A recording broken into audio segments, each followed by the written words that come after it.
Em nome do Pai, do Filho e do Espírito Santo. Amém. Como vocês estão, meus queridos? Uma alegria estar aqui diante de vós. Provavelmente esse vídeo vai ser postado no dia que foi gravado, nesse sábado. E hoje eu quero meditar com vocês sobre um dos sacramentos. Geralmente se começa com o batismo, né? Quando você quer falar dos assuntos dos 7 sacramentos. Mas eu vejo que a necessidade desse sacramento, principalmente entre os já batizados, é muito importante, tá? Que é o sacramento da confissão. Bom, vamos lá, vamos entender o sacramento da confissão. Como ele surgiu e como ele evoluiu conforme a história até como ele é hoje. E no final, discorreremos sobre o exame de consciência e sobre o que é necessário para levar a confissão, além do exame de consciência, tudo certinho. Tá? Bom, o sacramento da confissão, basicamente, é a nossa reconciliação com Deus. Nossa alma, quando comete um pecado mortal, que nós faremos um vídeo específico sobre os tipos de pecado, ela se afasta de Deus. Nossa alma em pecado mortal nos condena diretamente para o inferno. Pecado venial não, mas pecado mortal sim, nos leva ao inferno. Mas existe uma forma de nós retornarmos à plena comunhão com Deus, que é através da confissão. Foi uma forma que Ele nos deixou. Quando que se pode confessar? Quando nós somos batizados. Quando nós somos batizados, nós temos os nossos pecados perdoados, principalmente a mancha do pecado original de Adão e Eva. Aquele pecado que eles cometeram já não nos afeta mais. Nós ainda somos punidos? Sofremos a punição daquele pecado? Sim, né? A maldade que eles tinham. Mas a punição em si, sobre o pecado original, se esvai. Nós entramos na graça santificante. Então, em teoria, se você morrer naquele momento, você vai para o céu direto. E a confissão nos traz isso, a graça santificante. Você vai para o céu ou, na pior das hipóteses, para o purgatório, tá? O sacramento da confissão não existia no Antigo Testamento. Pelo menos não como nós conhecemos. Os antigos judeus confessavam no Yom Kippur, no Muro das Lamentações, que até hoje existe lá no Estado de Israel, onde eles choram na Páscoa judaica e lamentam, conversam diretamente com Deus sobre os seus pecados uma vez ao ano. No entanto, Jesus veio. E Jesus, como todos nós sabemos, é Deus. Posso fazer um vídeo também só sobre esse dogma de Jesus ser Deus, tá? Nessa vinda de Jesus, ele instituiu então o sacramento da confissão. Jesus foi o primeiro homem a ter autoridade para perdoar pecados. Isso porque ele é Deus. Foi uma das razões pelo qual ele foi condenado pelos fariseus. Porque o único que tem autoridade para perdoar pecados é Deus. Só que eles não sabiam que Jesus era Deus. Quer um exemplo? Em Mateus, capítulo 9, versículo de 2 ao 7, quando aquele cadeirante desce sobre aquela casa, aquele cadeirante, um aleijado, naquela época não existia cadeira de rodas, mas era um aleijado, uma pessoa paralítica, não conseguia andar, desce a casa. Jesus, quando faz o milagre e cura aquele paralítico, ele disse: meu filho, coragem, teus pecados estão perdoados. Ora, veja, Jesus teve a autoridade de perdoar pecados e aquilo chocou muito os fariseus. Um pouquinho antes ele fala: pois aquele que é o filho do homem tem autoridade na terra para perdoar pecados. Então, ele tem essa autoridade, tá? Outro momento em que Jesus mostrou o dom da confissão foi no Calvário, foi na paixão. Quando ele estava agonizando de dor na cruz, nós tínhamos 2 ladrões que estavam com ele. O bom ladrão e o mau ladrão. Toda vez que vocês escutarem esse nome, não confundam, porque um era um ladrão eficiente e outro não. Não. A ideia do nome é um ladrão que se arrependeu, por isso o bom ladrão, e o mau ladrão é aquele que não se arrependeu. O bom ladrão, tradicionalmente conhecido como São Dimas, se arrependeu diante de Jesus. A passagem é a seguinte: o mau ladrão indaga a Jesus: se tu és o Messias, por que não te soltas? E o bom ladrão fala a ele: você não teme a Deus? A nossa punição é justa. Nós merecemos aquilo que nós estamos sofrendo. Mas ele não fez nada de errado. Não para pelo menos merecer essa punição da morte. E aí Dimas fala para Jesus: lembra-te de mim, Senhor, quando entrares em teu reino. E Jesus dá absolvição dizendo: em verdade te digo, pois hoje mesmo estarás comigo no paraíso. Olha que bênção. Olha que lindo, Jesus perdoando os pecados de Dimas. Tá? E ele perdoou o pecado do bom ladrão. Tá? Mas a confissão, como nós conhecemos com o sacerdote, só nos é revelada no livro de João, no Evangelho de João, de São João, capítulo 21, versículo 21 a 23, onde São João nos conta: Jesus, então, o Mestre, soprando sobre eles, recebei o Espírito Santo, como se dissesse: recebei um poder divino, só Deus pode perdoar pecados. Pois bem, aqueles a quem perdoardes os pecados, ser-lhes-ão perdoados, e aqueles a que os pecados retiveres, ser-lhes-ão retidos. Ora, o que São João nos mostra aqui? Nessa circunstância, Jesus estava com os apóstolos. E ele, basicamente, sopra o Espírito Santo sobre os apóstolos e lhes confere a autoridade de perdoar pecados. Percebe? O Espírito Santo está com eles. O Espírito Santo também é Deus. Então, quando um apóstolo tem autoridade para perdoar pecados, Deus está com ele, que é o Espírito Santo, com o próprio Jesus. Quando um sacerdote perdoa os pecados, é como se Jesus estivesse ali. Não que a pessoa sacerdote, o homem, tenha autoridade, mas ele foi conferido por Deus. Então, os apóstolos tinham a autoridade de perdoar pecados. Pois você pode me indagar: ah, mas só os apóstolos tinham. Eu te respondo: beleza, eles morreram. Essa autoridade foi perdida pelo tempo? Ninguém mais tem autoridade para perdoar pecados? É aí que entra a tradição e o magistério da igreja. Os apóstolos nomearam pessoas para ocuparem suas funções, e essas pessoas nomearam pessoas para fazerem suas funções. Ora, nós temos, por exemplo, os bispos. Os bispos são os sucessores diretos dos apóstolos em função.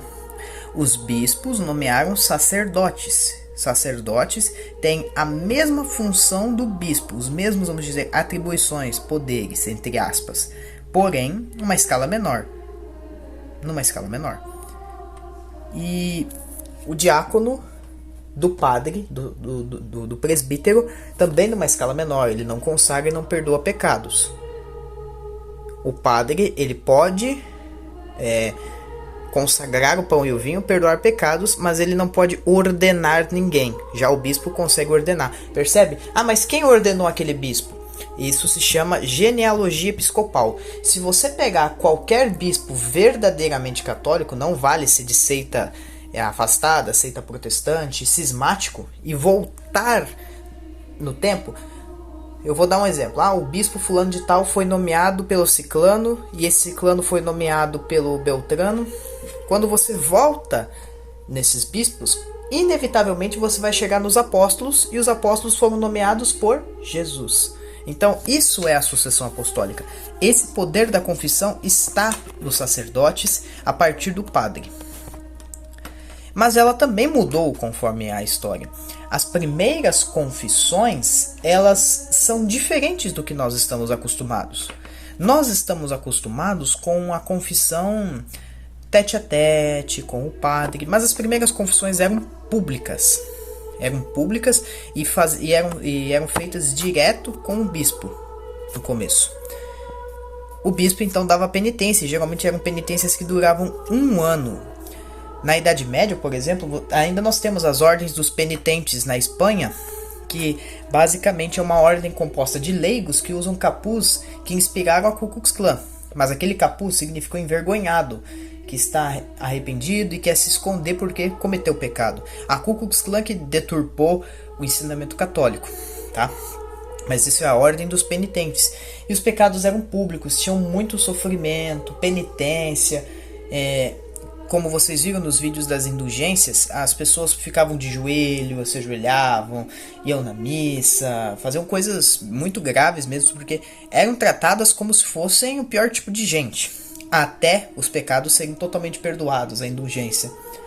Era uma coisa pública, ou seja, a pessoa era difamada. Os bispos também transmitiram esse papel, o magistério da igreja transferiu ao padre a capacidade de perdoar pecados na confissão. E aonde surgiu a confissão como nós conhecemos? Surgiu na Idade Média também, só que diferente de como era a Europa Central, surgiu onde hoje é a Inglaterra. Lá, uma ordem religiosa começou então a fazer a confissão diferente. Poxa, por que nós não fazemos só eu e a pessoa, eu dou absolvição para ela, passo a penitência, e depois ela volta aqui e me diz se ela cumpriu ou não. Pronto. Isso se espalhou por toda a Europa e viu a confissão que nós temos hoje. Já é, provavelmente, se eu não me engano, milenar. Então, a confissão, ela é um dom de Deus para perdoar pecados. E ela mudou. A forma como se perdoa mudou. Ela não é mais um vexame público. Hoje ela é mais reservada, tá? Geralmente é você e o padre. Pode ter um confessionário, ou pode ser só na cadeira, diretamente com ele, tá? Existe algum pecado que o padre não pode perdoar? Ou o bispo? Por exemplo, só o papa pode perdoar. Existe. Esse tipo de pecado é quando você vai agredir o santo padre. Eu vou lá, bato no santo padre. Só quem pode te perdoar é o papa. Percebe? Foi por isso que São João Paulo II foi perdoar aquele que tentou o assassinar, aquele turco. Mas também tem outros, por exemplo, até ontem mais ou menos, lógico, não é até ontem literal, mas aborto, que gera excomunhão, só quem poderia reintegrar quem abortava era, no caso as mulheres que abortam, era o Santo Padre. Com o número de casos de aborto aumentando, o Papa Francisco passou esse poder, vamos dizer assim, essa capacidade de ministrar sacramento para os sacerdotes do mundo inteiro. Então veja, é o poder do magistério também. O magistério tem essa capacidade. Dito isso, esses pontos, como confessar direito? Essa é uma parte interessante. Em primeiro lugar, devemos fazer um exame de consciência. Vou deixar aqui, junto com as fontes de tudo que eu estou falando, o exame de consciência, que é basicamente como nós devemos confessar. Você medita, pode ser um exame de consciência rápido, que é o breve, pode ser um geral. Você medita acerca dos 10 mandamentos, sobre os pecados derivados dele. Por exemplo, dá um exemplo. Terceiro, não guardar domingos e festas, ou seja, santificar o dia do Senhor. Poxa, eu faltei na missa, pecado mortal. Poxa, eu não fiz caridade, pecado mortal. Eu não descansei domingo, salvo as exceções de empregos, por exemplo, policial, precisa trabalhar no domingo. Aí beleza, é outros 500. Mas, por exemplo, eu sou vendedor, tenho que trabalhar no domingo? Não. Então, a ideia é essa. E quando você está na confissão, você tem que listar todos os seus pecados. Você faz um exame de consciência. Mas eu vou esquecer. Anota, pode anotar, não tem problema nenhum. Você chega na confissão, faz os ritos iniciais, pode ser uma oração, pode ser só em nome do Pai, do Filho e do Espírito Santo. O sacerdote vai falar, conte-me os teus pecados. Você, com o exame de consciência, rezado o ato de contrição, que é um outro tipo de oração, para literalmente você lembrar dos pecados, inclusive está no documento do exame de consciência que eu deixarei anexado aqui. Você revela os seus pecados, o sacerdote vai ouvi-los. É interessante os pecados mortais, você lembrar quantas vezes você fez. Então, tipo, eu me masturbei, que é um pecado mortal. Quantas vezes? Se você não lembra quantas vezes, se foi muito, fala muitas vezes, alguma coisa. Mas diga qual é o pecado em específico e quantas vezes. Fala para o sacerdote vai te dar absolvição. Ou não, se você não tiver pleno arrependimento, e dá para perceber quando não tem. Ele vai te dar absolvição e vai te passar uma penitência. A penitência pode ser as mais variadas possíveis se você obedece à penitência, senão a confissão está inválida. Se você não tiver pleno arrependimento dos pecados, a sua confissão é inválida, pode ser até o Papa que te perdoa. Você tem que ter nojo do pecado que você está cometendo. Depois de absolvida a pessoa, tentar viver em santidade, pagar a penitência. Mas é isso, depois da confissão também rezar o ato de contrição é interessante para você manter o espírito da confissão e a graça santificante, tá? Não é um sacramento difícil de se entender, ele tem algumas coisinhas particulares que eu listei aqui no vídeo, mas eu espero que tenha sido de grande ajuda para aqueles que querem estar em comunhão com Deus. Provavelmente o próximo sacramento qual farei o vídeo será o do batismo, para que assim seja compreendido tranquilo como funciona o batismo na Igreja Católica, ok? Espero que vocês tenham gostado, meus queridos. Ide em paz, o Senhor vos acompanhe.